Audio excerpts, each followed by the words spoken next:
네, 에스겔은 이제 선지서라고 하는 걸 우리가 알고 있습니다. 근데 특별히 에스겔은 심판에 관련 메시지가 매우 많습니다. 특별히 오늘 읽은 본문도 예루살렘을 중심으로 이스라엘이 왜 심판을 당해야 되는지에 대한 예언들이 있고요. 또 에스겔 중반에 보면 이스라엘뿐만이 아니라 열방이 심판받을 것에 대한 이야기를 합니다. 그런데 선지서의 메시지는 심판으로 끝나지 아니하고 회복에 관한 말씀을 둡니다. 그래서 에스겔의 후반부에 가면 이스라엘, 특별히 성전을 중심으로 어떻게 회복할지에 대해서 이야기하고 있습니다. 오늘은 이제 5장을 볼 건데요. 이 5장을 통해서 우리가 볼 수 있는 것은 어떤 내용이냐면 왜 이렇게 하나님의 심판이 무서운가입니다. 그런데 1차적으로는 당시 이스라엘 백성들이 이러한 심판의 메시지를 듣는다 하면 오늘날 우리는 이 메시지를 어떻게 들어야 하는가라고 할 때 이것은 개인적으로 우리가 하나님 앞에 더 정결하게 나가게 하는 것입니다. 특별히 오늘 본문은 우리들의 마음 깊은 곳에 있는 죄들을 다 드러내게 하셔서 첫 번째로 우리의 의가 하나도 없음을 보게 하십니다. 우리가 아무리 신앙생활을 오래 하고 우리가 어떤 직분을 갖고 있더라도 하나님 앞에 정결한 자가 한 명도 없음을 고백하게 합니다. 그래서 철저하게 예수 그리스도를 의지하게 합니다. 그래서 이러한 심판의 메시지는 우리를 좀 돌아보는 시간이 될 것입니다. 말씀을 한번 보겠습니다. 5장 1절에 보니 너 인자야, 너는 날카로운 칼을 가져다가 삭도로 삼아 내 머리털과 수염을 깎아서 저울로 달아 나누어 두라라고 합니다. 레위기의 말씀을 보면 사실은 이 제사장들은 이렇게 털을 완전히 깎지 않습니다. 그런데 여기서 보면 날카로운 칼로 삭도를 삼아 머리털과 수염을 깎아서라고 하였을 때 이것은 일부를 깎는지 전체를 깎는지에 대한 얘기는 하지 않지만, 물론 제사장들도 적절하게 이러한 것들 수염이나 머리털을 관리하게 되어 있습니다. 레위기 21장에 보면. 그런데 이런 것들 제사장들이 평소에 하지 않은 행위들에 대한 이야기를 하면서 2절에 보니 터럭 3분의 1은 성읍 안에서 불사르고 3분의 1은 성읍 사방에서 칼로 치고 또 3분의 1은 바람에 흩으라. 내가 그 뒤를 따라 칼을 빼리라고 되어 있습니다. 이러한 털에 대해서 3분의 1, 3분의 1, 3분의 1에 대한 이야기를 하는데 이것은 예루살렘의 심판이 어떠할지 우리가 조금 이따 보겠지만 12절과 연관이 되어 있습니다. 즉 지금 선지자, 제사장 출신의 선지자 에스겔은 어떤 상징 행위를 하고 있는데 앞에서 4장에도 마찬가지고 이러한 상징 행위를 통해서 하나님께서 이스라엘을 어떻게 심판하실지를 보여주고 있습니다. 물론 우리가 조심해야 될 게 이겁니다. 하나님께서는 오늘날 이러한 방식으로 우리들에게 대부분 말씀하지 않는다는 겁니다.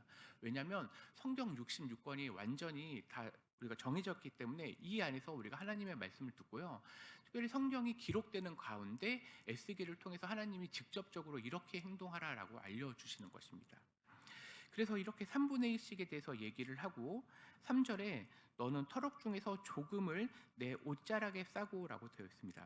앞에서 2절은 예루살렘에 대한 심판이면 3절은 그 중에 일부를 빼어서 옷자락에 싸두라고 하는데 이것을 해석할 때 이거는 바벨론 포로로 끌려온 포로들의 일부에 관한 것이라고 생각하면 됩니다. 즉 예루살렘의 심판이 얼마나 무서울지에 대한 것과 동시에 그 중에 일부는 바벨론으로 올 것이다. 그런데 4절에 보면 그 가운데, 즉 바벨론 포로로 끌려왔음에도 불구하고 그 중에 불에 던져 사르는 여전히 포로 가운데 어려움이 있을 것도 얘기해 주시고 있는 겁니다.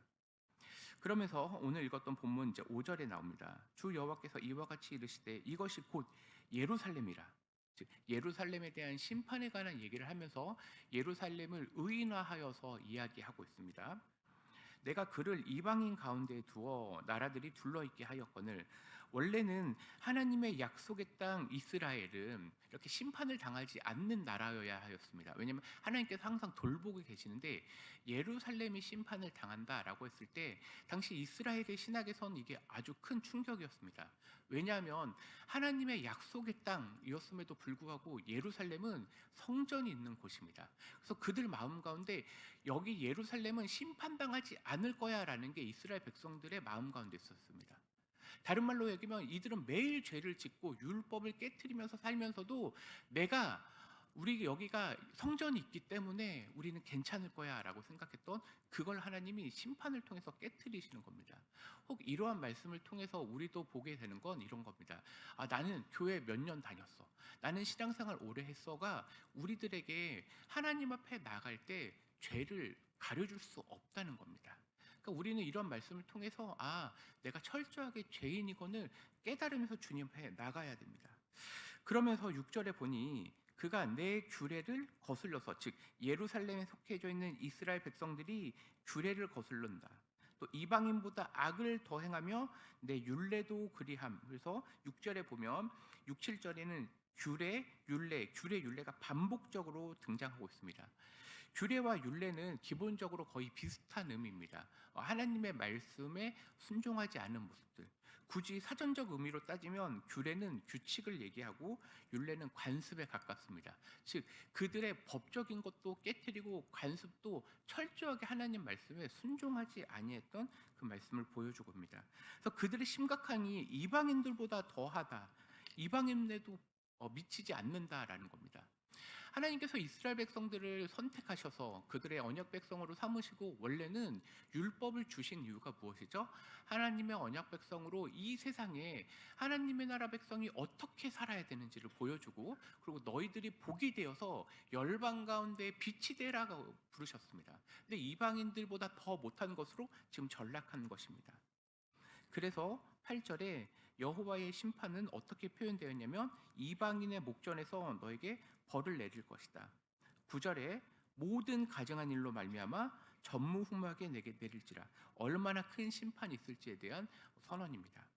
그런데 그 선언의 내용에 10절에 보니 아버지가 아들을 잡아먹고 아들이 그 아버지를 잡아먹으리라. 아주 끔찍한 상황들을 묘사하고 있는데, 이것은 실제로 이스라엘이 심판을 당했을 때, 첫째는 BC 721년이나 722년에 북이스라엘이 멸망할 때도 이런 모습이 나타났고요. 또 586년에 남유다가 멸망할 때도 이와 같은 모습들이 있을 것을 보여주는 겁니다. 그러면서 11절에 그러므로 나 주 여호와가 말하노라. 내가 나의 삶을 두고 맹세하노니 내가, 즉 예루살렘 이스라엘 백성들이 모든 미운 물건과 모든 가증한 일로 내 성소를 더럽혔은즉. 성소, 성막은 하나님이 이름을 두시는 곳입니다. 그러니까 역대기나 열왕기상을 보면은 하나님께서 이 성전에 대한 설명은 내 이름을 두는 곳, 즉 거룩한 곳이라는 곳이에요. 그런데 이곳에서 이들이 내 성소를 더럽혔다, 즉 하나님을 더럽혔다라는 것이 가증한 일, 미운 물건, 즉 우상 숭배와 관련돼 수많은 죄들이 이뤄졌다는 것입니다. 그래서 하나님은 결국은 나도 너를 아끼지 아니하며 긍휼을 베풀지 아니하고 미약하게 하겠다. 그래서 12절에 앞서 2절에서 얘기했던 3분의 1, 3분의 1, 3분의 1에 대한 심판을 이야기하십니다. 그러면서 13절에 보니까 13절 후반에 보면 나 여호와가 열심으로 말한 줄을 그들이 알리라. 여기서 말하는 열심은 하나님의 분노, 하나님의 심판이 얼마나 가득한지에 대한 표현이 열심으로 표현되었습니다. 그러니까 하나님께서 이스라엘 백성들에게 엄청난 큰 심판을 하겠다고 얘기하는 겁니다. 그러면서 17절로 넘어가겠습니다. 내가 기근과 사나운 짐승을 너희에게 보내 외롭게 하고 너희 가운데 전염병과 살육이 일어나게 하고 또 칼이 너희에게 임하게 하리라고 되어 있습니다. 우리가 레위기를 중심으로 율법을 보면 하나님의 큰 심판들, 즉 하나님 말씀에 순종하지 않을 때 나타나는 현상들이 기근, 또 사나운 짐승, 또 전염병, 그리고 전쟁 같은 것들이 있습니다. 이제 이스라엘 백성들이 얼마나 하나님 앞에 율법을 깨뜨리고 순종하지 아니하는지를 완전히 드러내셔서 하나님께서 말씀하신 모든 심판을 한꺼번에 내리시겠다라고 얘기하고 있습니다. 우리는 에스겔서 5장을 이렇게 읽으면서 어떤 모습을 생각하게 되냐면, 먼저 이스라엘 백성들이 악독한 것을 봄과 동시에 결국은 우리의 모습을 보게 합니다.